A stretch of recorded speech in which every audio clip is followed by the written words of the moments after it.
So early this morning at about 3:45 p.m., one of our officers was in the area of the off-ramp there at 225.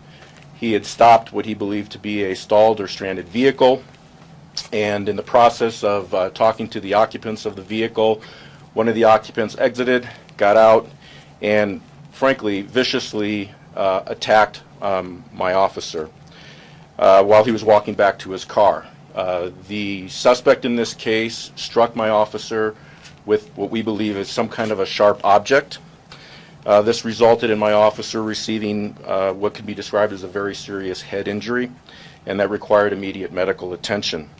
What I'm about to show you right now is a bit graphic, but I do definitely want to show you the picture of the officer's injury, and I feel it's really important to show that. This is the officer right here. This is what he was, the result of the strike to his head.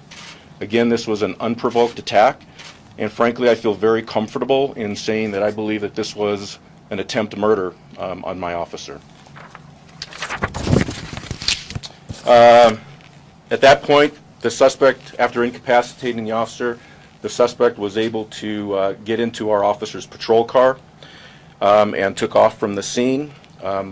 We got into a pursuit with our patrol vehicle. The pursuit went up to speeds of about 65 miles an hour. That doesn't sound very fast, except think about this morning. The weather was very bad, lots of snow on the road, obviously putting a lot of folks in danger by that risky driving. Also, what's also important to know is that inside that patrol car, the officer had another firearm. So that presented more risks to the officers who were pursuing. Once the officers who were pursuing the vehicle were able to stop the vehicle, they ended up confronting the suspect, and during that confrontation, the officers ended up having to fire several rounds at the officer. Or excuse me, not at the officer, I apologize. Several rounds at the suspect. The suspect was hit and succumbed to his injuries at the scene. It should be noted that the fire department medics were immediately called. They did respond and declared him dead at the scene. I think at this point I will go ahead and turn it over to Lieutenant Scott Torpin. Thank you, sir.